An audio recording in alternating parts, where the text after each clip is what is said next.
hay un tema muy serio con respecto a la participación de niños y adolescentes que son infractores, o sea, según la ley no se les puede llamar delincuentes, pero que están involucrados en la comisión de delitos. Y lo que se ha decidido o está en proceso es que los adolescentes de 16 y 17 años puedan ser juzgados como adultos para enfrentar este problema.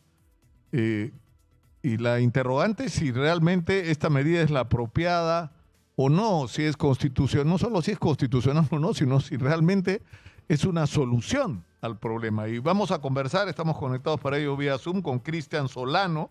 Él ha sido director del Centro Juvenil de Diagnóstico y Rehabilitación conocido como Maranguita. Muy buenos días, Cristian, gracias por atendernos. Buenos días, Nicolás. Yo creo que lo primero que hay que tener claro, como para todo, es el diagnóstico, ¿no es cierto? ¿Qué porcentaje real de participación hay de los menores de edad en la comisión de los delitos graves en el Perú? O sea, me refiero no solo a homicidios, sicariatos, sino a todo tipo de delitos. O sea, ¿qué porcentaje son menores de edad? Por lo menos de los que captura la policía. Perfecto. Mira, a nivel nacional como país tenemos aproximadamente 1.750 jóvenes que cumplen medidas de privación de libertad.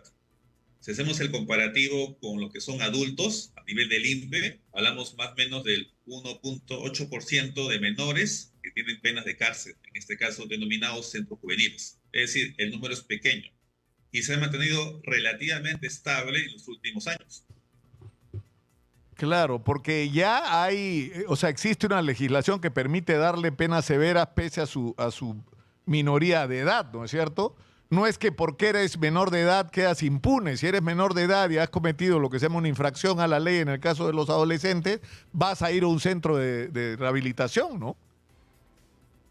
Sí, actualmente hay un marco legal, el Código de Responsabilidad Penal Adolescente, que tiene sanciones hasta de 10 años. De acuerdo, un adolescente que comete un delito muy grave, tú mencionas, está en un centro juvenil. El tema creo que parte un poco de hacer un análisis más técnico y la norma lamentablemente carece de esto. Claro, porque está basado en desinformación y en ignorancia, ¿no? Sobre la realidad, mira, ¿no? Es decir, perdón, te interrumpí. ¿Qué ibas a decir, Cristian? Sí, el tema de fondo es que hay una falta de hacer un apropiado diagnóstico situacional. Es decir, ¿por qué los adolescentes ingresan a la conducta delictiva? Y en ese contexto ha faltado una revisión técnica, un debate más apropiado de pensar, ¿la norma tiene un fin para qué? ¿Un fin de castigo o un fin de bajar el crimen? Pareciera que esto es más que nada de castigo, pero lamentablemente estos temas andan en otros países también y no tienen un efecto. Es decir, en sencillo, el incremento de penas no disuade el crimen, porque estos menores de edad que son altamente antisociales tienen un pensamiento criminal que la disuasión de pena para ellos, repito, no es efectiva. No, que además han perdido muchos de ellos el aprecio y el afecto por la vida, ¿no es cierto? Es decir, hay chicos que creen que su vida cobró sentido si los matan a balazos y su cara parece pintada en una pared, ¿no es cierto? De una zona de su barrio, ¿no? Y eso muestra un fenómeno que da miedo, ¿no? Pero lo que yo me pregunto, Cristian, es ¿en qué momento vamos a discutir este diagnóstico? Es decir, se habla, por ejemplo, entre 1,5 millones, dicen que ya son como 2 millones de ninis en el Perú, es decir, de chicos que ni estudian ni trabajan. Me pasaron unas cifras que el año pasado la deserción escolar había superado el 1 millón de estudiantes y que la mayor parte de ellos son los chicos de cuarto y quinto de media. Que la cantidad de peruanos, sobre todo jóvenes, que no han terminado el colegio, supera los 7 millones. O sea que yo no sé si es cierta la cifra, pero en todo caso lo que me dicen que es altísima. Es decir, estamos hablando de una juventud que no tiene oportunidades, que ni siquiera termina el colegio, que si termina el colegio lo que aprendió no le sirve para trabajar, que no tiene oportunidades laborales, que si consigue chamba son las peores, con los peores horarios, las peor pagadas, y que se refugian en la informalidad. O sea, ¿en qué momento vamos a hablar de esto? ¿No es cierto? Y que muchos de ellos son parte de familias disfuncionales. ¿no? Donde los adultos son los delincuentes, ¿no? Claro, y por ejemplo, hay un grupo importante de adolescentes que son utilizados por bandas y por adultos. Es decir, siempre hay una población vulnerable. Lamentablemente el crimen ha aumentado en el tema de la percepción y hay un importante rechazo, pero el tema de fondo sería, va a haber siempre adolescentes que están en vulnerabilidad, en riesgo, que son usados, repito, por adultos para hacer criminalidad. Entonces, la pregunta sería, ¿qué hacer al respecto? El aspecto preventivo es lo que mejor ha resultado y sobre todo hacer un diagnóstico de cuál es el perfil de estos adolescentes. Por ejemplo, al respecto, ¿qué se sabe? Hay un consumo de drogas, hay una, como tú bien comentabas, ausencia de educación. Han hecho lo que se llama ausentismo o deserción escolar. Están en abandono social o familiar. Entonces, hoy en día, un niño, un adolescente de 12, 13, 14 años que está en abandono, lamentablemente en esa trayectoria criminal, perdón, si hace ese camino de riesgo, lo podría llevar, repito, a un tema criminal. Entonces la pregunta es, ¿qué hacer al respecto? Ahora, por ejemplo, se ha buscado esta norma de bajar la edad 16, 17 años. La pregunta es, ¿y qué sigue después? ¿14?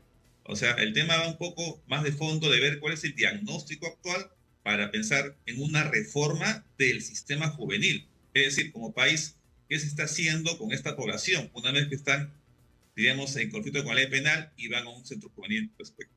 No, claro, el tema es cómo esto nos lleva a los problemas más profundos de nuestra sociedad, ¿no es cierto? A la falta de calidad de la educación. Por eso es que tienen tanto valor esfuerzos, por ejemplo, como el profesor Quintanilla, que es el director regional de educación de Lima, ¿no es cierto? Que está haciendo un esfuerzo por levantar, está trabajando, entiendo, experimentalmente con más de 100.000 jóvenes, ¿no? 100 chicos estudiantes para que salgan, digamos, calificados para el trabajo del colegio.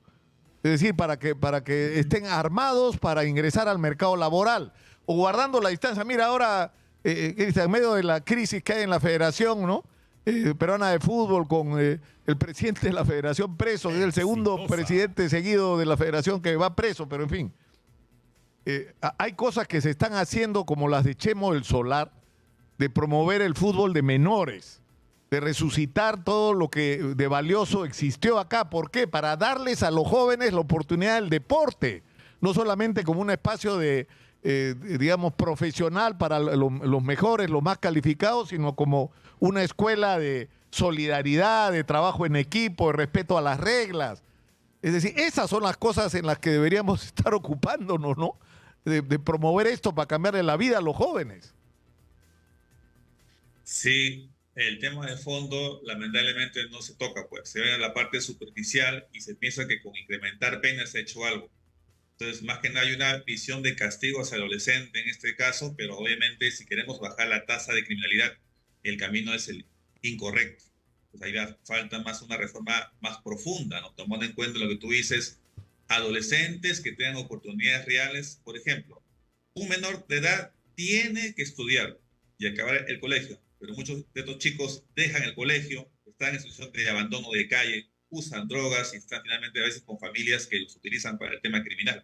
Y la pregunta es, cuando un niño, un menor de 11, 12 años está entrando al mundo criminal, ¿qué hacemos como Estado, como país al respecto? Solamente vamos a esperar que cumpla 14 años para que vaya a un centro juvenil o que cumpla 16 para que vaya a la cárcel. Entonces, por ahí va, creo, el tema un poco de revisión más crítica, ¿no? Es un tema, obviamente, de responsabilidad del adolescente, de la familia, y también un tema social y realmente del gobierno. Claro, ahora lo que sorprende de los datos que tú das, Cristian, es que en realidad están partiendo, la base para este tipo de decisiones es partir de una información equivocada. Equivocada, no es cierto lo que estás diciendo sobre la... ¿no? Y más bien el ángulo que debería tenerse es otro. Tenemos una juventud desprotegida, sin acceso a una educación de calidad, sin oportunidades laborales, sin espacios para desarrollar sus energías a través del deporte, del arte, ¿no es cierto? No estamos haciendo nada para resolver eso que debería ser el problema de fondo, darle a los chicos las posibilidades de explotar todas sus potencialidades, ¿no? Pero, ahora, ¿tú crees que esto, en términos de criminalidad, no va a resolver nada, en realidad? Mira, no ha resuelto nada lamentablemente en muchos países, y es lo que dice la ciencia. Es decir, para tomar esta decisión se requiere un análisis mucho más técnico, desde el punto de vista jurídico, psicológico, social y criminológico.